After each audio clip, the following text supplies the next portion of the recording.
Yemo akwaba yada se na wotwe munyi na waka ye ho ne yedi nkoma afa effect e wo insomnia na obi ontumi na ehun nsonsaso endpoint homeopathic clinic sebra na on show up muden kwan so yare nko ade abra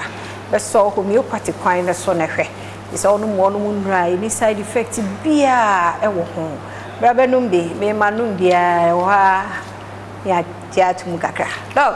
ye na se ne mo akwaba na wotwe mo aya de wa kire ye nsonsaso a e wo obi a wontumi na so ye ba be hwe treatment no na nsa na no kura no onso obi wo hono ma enna na kura no onyane papa enna no wo ka se insomnia na no ye na medam mani akuma na se fa wontumi na but oda ho quietly as o relax visa eno no enye eno no ye better but still no eno no enye na se wo relax quietly a wani ni guso enti wani ni de ye weke o sa wo weke se wani no wo pesa wani no ya wani ni kaguso o sa yes se wani wo da ho na wo so da ho quietly eye better than say went man na wonante na momo no wontimi fa no substitute because wani wo da ho no a wo da ho say no a wo ye yi no adwen no e da so odwene because wo se wo da mentally no wo se wadwene no stop sir wo give you a break se wadwene no afa de adwen no masa home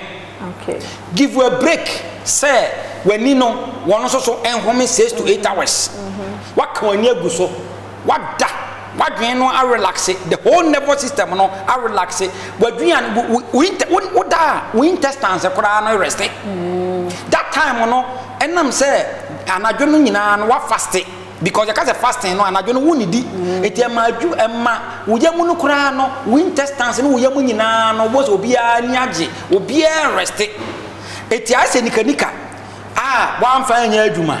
that time no or rest ade chiye no a wo sha se wodi koko no na afi wa sha se o ye adwuma gidigidi afi hormones no nyina security eti there should be a point in your life wa eso woda wo sa wutimi eda eni nti obi wo ha question obi say very important obi wo ha na anadwo no bi nti okotweza ndi wa na ade chi a wo so otuaka wo de ka enti ade achi wo so otua ene ye kan say nap obi say siesta yeah enti now 2 hours no bia wo ebia wo da be 4 hours bi pe wo de ka bia be 2 to 4 hours enti during the day time no na wa ye dey wada wo be sole no bon say wa na yi a in fact yade de obo hu say immune system no kwasa say e ba form na e ba form ni nti no cold obi a wantimi na yi bia bo say de bia onya cold bibi to hunam sikan kura twa wa na say ye enguda wo healing process no e very slow nti so obi dan so obi sikan twa obi na woda na woda yi ade be che no bo say anu no nyina akan si bu say anu say de nti na mane basa anu no nyina moamoa kama ade chi ye na woda yi no na anu no nyina moamoa e kire wo say body no rejuvenate body no you are giving the body time to repair itself no ye hwe we so e wo say ye na edem be o person wo die environment na nye say environment ya wo say ye ne say edem mo edem em say that topic we wo say di wo because environment na wo da no obi wo na dem wo no wo fridge si wo wo TV e boho no boyi bi a be 100 inches se bi o de ya say sister yes but edem wo no enka the only if you enter into a room a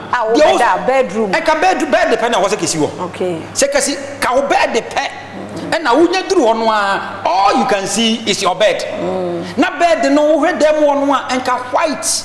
na bia wa bia curtain ya waketi ho nyina na lighting system no eye dim e wo form kora na e ho no utimu se emframa papa bi ena e bofa ho eni nti unya duru ho no enye fridge nsuo na me me kono nsuo akra ho na TV ho na afi wakofa we se enti kadem ho no it should be the kind of room emframa pa na ho no so no enye se lighting no e da ho bebre because obi wa na dan no se de sitie ni nti no ade chi e bo be se 4:30 na han ababeda ho ani kwase basa saa de ni nyina wo se ye enclosed ubetimi ayeda etimi adaye na no ma bebre wa e distracting ni pada se ni na wontimi na the solution is not sleeping tablet enye sleeping tablet wonum sleeping tablet no wonum sleeping tablet de ba ko ana wonum 10 mg na utimi de dae when hunu adekora eba ya ama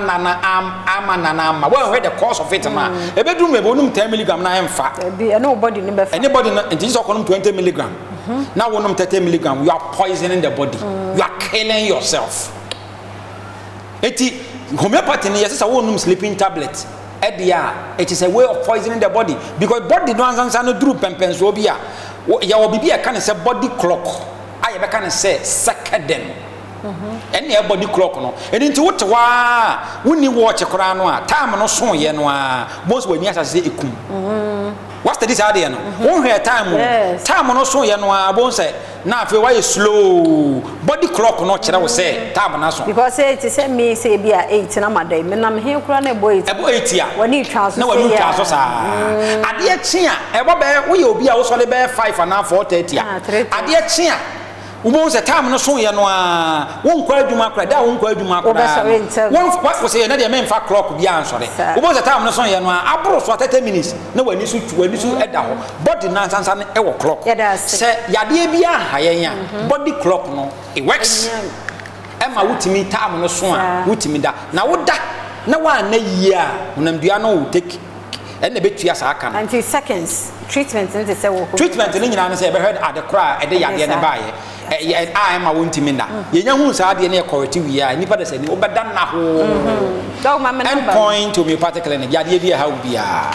brane yen hwe the course of yade no a aye kwankro e da wo so no na yen hwe na yentimi ye de entu ase ye obi o kuma se takra de tachiman ye gusu ye free prostate scanning ye free fertility scanning for end point I was 0244 86 70 68 0244 86 70 68 yada gana fo nyina ase yes yada Dr. Duboatia say endpoint homeopathic clinic adaromenti na wotwe mu nsunsanso a wo obi a wontumi na ho nsunsanso wache bebre yemfre number no bibia de akan ne wo ada condition bia wo frɛ na obejo so me do obi ase me de afia amankwa tamaklo next week ye nyina yete ase na nkwa hoden wo ho a ebe se hia